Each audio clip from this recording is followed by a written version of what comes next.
30년 동안 늙어가는 일본, 약한 일본, 이거는 변하지 않았어요. 그래서 부활을 한다. 일본이 다시 강해진다. 이거는 저는 굉장히 기대하기 힘든 거라고 생각하고요. 지금도 빚이 많은데 빚이 늘어나는 구조로 되어 있는 이 재정 속에서 금리를 올리게 되면은 저는 일본 경제를 보면 참 아슬아슬해. 외줄 타는 것 같이 하고 있는 거예요, 지금. 네, 이 박종훈의 경제한방 함께하고 계신데요. 사실 일본에서 버블 붕괴도 겪었고 그동안 참 많은 일도 있었는데 최근 들어서 아주 특이한 현상 중에 하나가 이 전 세계가 긴축을 할 때 나홀로 계속해서 제로금리 유지하면서 전혀 긴축할 그런 전혀 모양새를 보이지 않다가 최근 들어서 뭔가 일본도 긴축하는 거 아니냐 이런 느낌이 좀 있거든요. 어떤 변화가 일어났고 또 그게 세계 경제나 우리 경제에 미치는 영향이 있을지 참 궁금한데요. 계속해서 이 와세다 국제학술원 박상균 교수님과 함께 하겠습니다.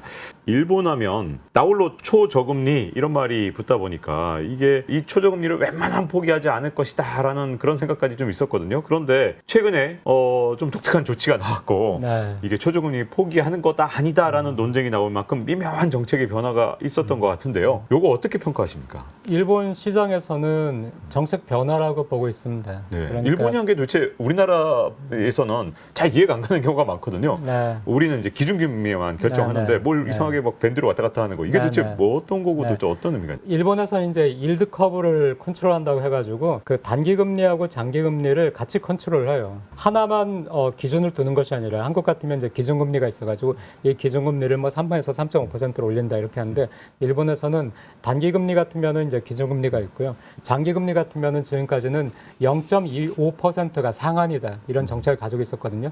그러니까 0.25%가 넘어가면은 이제 일본은행에서 개입을 해가지고 금리를 낮추도록 하겠다. 그렇게 했는데 이번에 그 상한을 0.5%로 올렸어요. 근데 0.5% 올리자마자 시장에서의 10년물 국채 금리가 0.5%로 그러니까 장기 금리가 0.5%로 올라버렸거든요. 바로 그냥 한순간에 네, 올라버리고 바로 한순간에 올라버렸습니다. 네. 네, 양적 완화를 유지한다. 그 긴축 정책으로 이동하지 않는다 하고 공언을 했다가 그 0.5%로 상한을 이동시켰기 때문에 시장에서는 굉장히 배신감을 느낀다.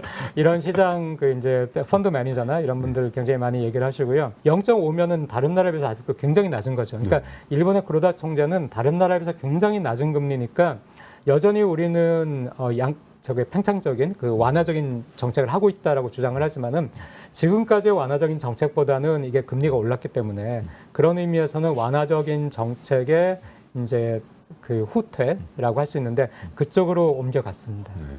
사실 이렇게 철석같이 이제 공언을 했던 이런 정책이 변화했다는 건 뭔가 일본 경제에 이걸 바꾸지 않으면 안 되는 뭔가 심각한 문제가 생겼든 아니면 변화가 생겼든 뭐가 있었을 거 아닙니까? 도대체 어느 정도 변화길래 이런 정책에 아예 근본적인 변화가 왔을까요? 0%의 금리를 유지하는 게 일본에는 좋아요. 왜냐하면 지금 아시다시피 워낙에 국채가 많으니까 그 굉장히 부담이 되죠. 지금 만약에 장기 국채 금리가 올라가면은 지금까지 0%로 1년에 그 1원도 그 안 내던 그 이자를 이제는 새로 발행하는 국채에 대해서는 0.5% 이자를 줘야 되니까 그렇지 않아도 어려운 재정에 박을 주니까 최대한 금리를 안 올리려고 했죠. 그래서 다른 나라 올릴 때도 안 올렸어요. 안 올리고 버티니까 엔 약세가 됐죠. 일본의 엔화는 미일 금리 차에 되게 민감해요. 미일 환율이. 그래서 금리 차가 벌어질 때마다 엔 약세가 왔는데 금리 차가 많이 벌어져 가지고 엔 약세가 왔을 때 134엔 정도까지 약해졌었거든요. 그런데 그 당시에 금리 차보다 더 벌어진 거예요. 엔이 이제 150엔도 일시적으로 깼잖아요.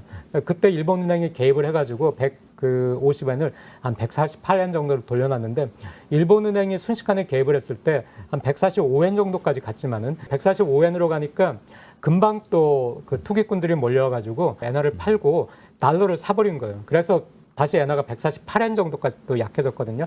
그러니까 150엔을 지키긴 지켰는데 일본은행이 150엔을 지키고 싶어 했는데 그걸 못 지켰다. 그럼 일본은행이 이걸 지킬 수 있는 능력이 없다.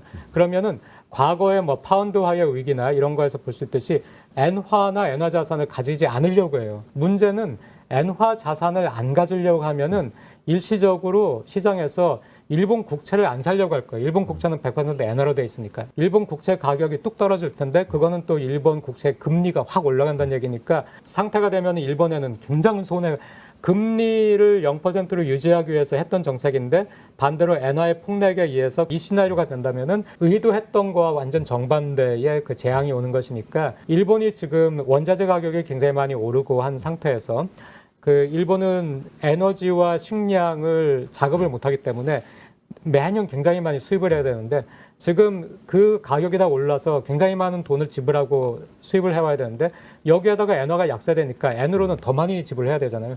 이게 이제 국가 전체로는 되게 불리한 상황이니까 이 구로다 총재는 일본 은행이니까 독립적으로 이제 정책 결정을 하는 것이죠. 금리를 올리면은 국채 금리가 올라가지고 또 기시다 총리도 힘들어지지만은 이 종합적으로 판단했을 때 그래도 한번 금리를 올려가지고 엔화가 정상화되는지 엔화의 그 약세 기조가 좀 전환이 되는지를 본다 하는 의미에서 했을 것이고 그런 여러 가지 요인에 의해서 그런 정책적 그 선회가 이루어졌다고 생각합니다. 네.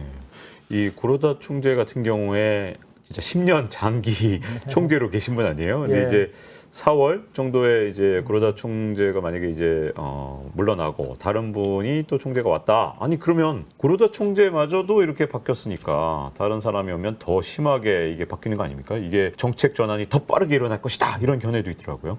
전 세계가 금리를 올리는 가장 큰 이유가 인플레이션이잖아요. 너무 인플레이션이 높으니까 이걸 잡으려고. 그런데 일본은 지금 소비자 물가 지수가 작년에 한 3.7% 올랐기 때문에 이거는 오히려 다른 나라는 지금 5% 정도 목표로 하고 있거든요. 5%까지 낮추자. 오히려 그거보다도 낮은 수준이니까 일본에서도 3.7을 뭐 4 깨고 5 깨고 이렇게 한다면은 그 물가도 이제 문제가 되겠지만은 엔화만 지금 굉장히 불안했었는데 엔화의 가치가 안정돼 있는 상태에서는 금리를 안 올리려고 할 거예요. 근데 또다시 만약에 엔화가 불안해지거나 이 미국이 더 올려서 금리 차가 더 발생한다 해서 엔화가 또 불안해진다. 그때는 또 금리 정책에 대해서 재고를 하겠죠. 그런 일이 발생 안 하는 한 금리는 유지하려고 노력은 할 겁니다. 최근 꽤 오랜 세월 동안 유지돼 왔던 아베노믹스 여기에 사실 강력한 어떻게 보면 뒷받침을 해줬던 게 구로다 총재였잖아요. 그러면 이제 아베노믹스는 끝난 겁니까? 아니면 여전히 유지되는데 약간 약화된 겁니까? 어느 쪽으로 봐야 되나요? 아베노믹스가 뭔가라고 생각할 때 사람마다 생각이 달라요. 저는 아베노믹스가 3가지 화살이 있다고 하는데 나머지 2개는 뭐 이전부터 있었던 거니까 뭐 볼 것도 없고 저는 그냥 아베노믹스란 말보다는 대규모 양적 완화라고 생각을 하거든요. 지금까지는 유지가 돼 왔어요. 유지가 돼 왔지만은 이것이 이제 정책 선회가 이루어졌으니까 지금부터 이제 조금씩은 이제 출구 정책을 조금씩은 쓰겠다는 거로 이해를 하고요. 구로다 총재가 자기 임기가 끝나기 한 3, 4개월 전에 그때 이제 이런 걸 했다는 거는 메시지가 있다고 생각합니다. 그러니까 자기 다음에 오는 사람에게 당신이 유연하게 알아서 해라. 그러니까 내가 이미 시장에 한번 충격을 줬으니까 이 정책 선회를 이뤘으니까 당신이 거기에서 뭐 더 올리든지 아니면 유지하든지 하는 것은 또 시장 상황을 보면서 당신이 정할 수 있다고 여지를 주기 위해서 자기에서부터 시작된 정책에 대해서 이걸 언젠가는 끝내야 되는데 끝내는 첫 열쇠를 자기가 이제 돌렸다고 생각을 합니다. 네. 자, 이렇게 어쨌든 뭔가 정책의 변화가 이렇게 크게 오게 되면 이 파급 효과가 과연 어떻게 움직일지가 참 궁금해지는데 먼저 일본의 상황을 보면 국가 재정의 상당 부분을 지금 원리금을 계속 갚아 나가야 되니까 다른 나라하고 정말 다른 점이잖아요. 근데 여기서 금리가 오른다는 건 분명히 일본 정부한테 큰 부담이 될 것 같은데 그런 변화는 어떻게 앞으로 경제를 바꾸게 될까요? 저는 일본 경제를 보면 참 아슬아슬해. 그리고 외줄 타는 것 같이 하고 있는 거예요, 지금. 외줄을 계속해서 간신히 타고 이제 나가고 있어요. 그 차도 지금 어려운 재정. 지금도 빚이 많은데 빚이 늘어나는 구조로 되어 있는 이 재정 속에서 금리를 올리게 되면은 더 많이 지출해야 되니까 그래서 어렵거든요. 여기에 또 약간 플러스가 되는 게 뭐냐면은 지금 일본에서도 인플레이션이 발생했다는 거예요. 인플레이션이 발생하면은 실질 GDP가 증가하지 않더라도 명목 GDP는 증가한다는 얘기거든요. GDP 대비 국가 부채 비율에 있어서는 유리해지는 것이죠. 그런 것들이 또 약간 또 지금의 상황에서는 플러스가 될 수 있는 상황이 있어요. 그러니까 지금 당장에는 그 외주를 끊을 만큼 위험하진 않으니까 지금은 버티는 것 같은데 1년 뒤에 상황이 또 어떻게 되냐에 따라서 또 얼마나 위험해질지 그 외줄이 버틸지 끊어질지 그건 아직 모르니까 일본의 재정이라는 거는 굉장히 지금 이 아슬아슬한 상황 속에 있다고 할 수 있겠습니다. 일본이 그동안 이제 30여 년에 걸쳐서 불황을 겪다 보니까 지금의 모습이 좀 많이 약화된 것인지 아니면 그동안 위기를 좀 극복하고 좀 나아진 상태에 있는 건지 이 30년 동안을 어떻게 해석해야 될지가 궁금해지는데요. 그러면 30년 동안 늙어가는 일본, 약한 일본, 이거는 변하지 않았어요. 그래서 일본이 다시 막 부흥을 한다, 부활을 한다, 뭐 일본이 다시 뭐 강해진다. 이거는 저는 굉장히 기대하기 힘든 거라고 생각하고요. 오히려 이제 그 일본 같은 경우는 앞으로 지금 세계 3위지만 인도라든가 다른 나라들이 더 커지면은 뭐 세계 3위에서 내려올 수도 있겠죠. 그런 의미에서는 일본 경제가 과거의 위상을 찾는다든가 국제 사회에서 더 위상이 높아진다든가 이거는 기대하기 힘들지만 하지만 일본 사람들이 그 나라에서 살아가는 모습을 본다면은 잃어버린 20년을 겪으면서 또 생존의 방식을 터득을 하는 것이거든요. 그러니까 도저히 안 하면 안 할 수가 없으니까 일단 연금 개혁을 했어요. 한국은 아직 못 하고 있잖아요. 한국도 이제 초고령사에 진입하기 직전이니까 연금 개혁을 아마 할 것 같은데 일본은 초고령사에 진입하기 직전에 연금 개혁을 해가지고 연금을 일단 100년 뒤에 소진되도록 지금 설계를 해놨거든요. 한국 같으면 57년에 소진이 된다고 하니까 일본도 근데 100년까지 버티진 못할 거예요. 상황이 또 나빠졌기 때문에 그거보다는 좀 빠르겠지만 그런 걸 설계를 해놨다든가 고용을 유지하고 늘리려고 노력을 굉장히 많이 사회 전체가 했기 때문에 지금 고용은 굉장히 좋아요. 또 일본이 일본 나름대로 살아가면서 또 주거 굉장히 안정돼 있고요. 이런 것들을 한 것이 있기 때문에 일본 사회가 완전히 그냥 몹쓸 사회가 된 건 아니에요. 여전히 선진국으로 있으면서 그 사람들은 평온하게 사는 게 있어요. 하지만은 힘 자체는 이제 60대 노인이 된 거죠. 네. 그리고 이렇게 금리가 아주 낮았다가 금리가 올라갔을 때 또 하나의 이제 부실고리 중에 하나가 일본에서 저는 주택담보대출 금리 보고 진짜 깜짝 놀랐는데 우리나라에서 상상도 못할 금리. 지금 다른 나라 다 고금리라서 정말 난리가 났잖아요. 근데 여전히 대출금리 1%대 맞습니까? 일본은? 네, 맞습니다. 야, 이거 말이 안 되지 않습니까? 더군다나 네. 정부에서 막 보조금도 퍼줘갖고 사실상 뭐 이자 하나도 안 내도 된다면서요? 이자 안 내도 집 살 수 있고 더군다나 집이 1억 원이면 거의 1억 원 대출 다 받아서 심지어 뭐 관련된 부동산 뭐 비용이라든가 이런 것까지 다 대출을 받을 수 있는 우리로서는 상상할 수 없는 집값의 100%가 아닌 뭐 102%, 103%도 받을 수 있는 그런 구조 맞습니까? 이 구조가? 비슷한데 네. 다는 아니고요. 네네. 소득만 증빙이 되면은 거의 100%에 가깝게 대출을 해주고요. 그리고 또 이제 대출 이자는 내야 되죠. 세제 혜택이 있기 때문에 이자를 낸다 하더라도 지금 1% 금리를 하더라도 뭐 1%보다 조금 낮아지는 거죠. 세제 혜택 때문에. 일본에서 금리를 올리게 되면은 이것도 문제가 돼요. 일본은 한국만큼 가계부채가 높진 않아요. 하지만은 일본도 지난 그 양적 완화의 시기 10년에 걸쳐서 너무너무 이 금리가 싸니까 과거보다는 사람들이 더 많이 대출받아서 더 많이 집을 산 거예요. 그렇기 때문에 지금 일본에서 고민으로 정부가 가장 큰 문제지만 정부 재정이 그 가계의 그 부동산 대출 이것도 지금 일본에서는 그 걱정을 하고 있습니다. 일본 국내가 아닌 글로벌하게 궁금한 건요. 그동안 엔캐리 트레이드 워낙 일본은 금리가 싸다 보니까 이거 더 나은 자산을 찾아서 해외로 나갔던 돈들이 일본으로 일부 들어오고 이게 또 세계 금융시장이나 이런 데 영향을 주는 거 아니야? 라는 또 궁금함이 생깁니다. 어떻게 보시나요? 엔화가 110엔, 뭐 120엔일 때 그때 이제 엔캐리를 시도한 사람들은 뭐 웃고 있겠죠. 지금 여전히 130엔이니까. 하지만은 130엔 깨지고 140엔 될 때 그때 이제 외국이 금리도 높고 일본 엔화 어떻게 될지 모르니까 이제 그 달러를 사놓자 해가지고 산 그 엔캐리도 많은데 1달러당 140엔에서 달러를 산 사람들은 지금 회수해서 들어오면 손해예요. 지금 130엔밖에 안 되니까. 이 사람들이 일본에서 돈을 빌릴 때는 뭐 1%도 안 되는 금리에 빌렸을 거 아니에요. 미국에서는 뭐 4%, 5%를 받는다 할 것 같으면은 여전히 그 금리 차로 인해서 수익을 누릴 수가 있거든요. 그 수익을 누리고 있는 것이 낫지. 지금 손해본 상태에서 미국에 있는 달러를 회수해가지고 엔화를 바꾼다.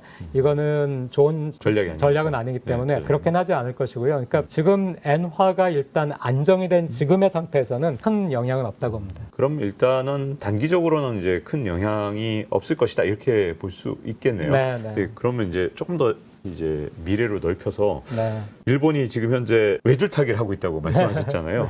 이 외줄타기 언제까지 계속해서 잘할 수 있는 건지 일본이 네. 그 일본이 또 혹시 외줄타기에서 쓰러지거나 하는 일이 생길지 네. 그렇다면 이게 일본만 문제가 생기는 게 아니라 동아시아를 이렇게 같이 보는 경향이 있으니까 우리나라에 네. 혹시 타격이 있는 건지 네. 이런 것들이 궁금해집니다. 네.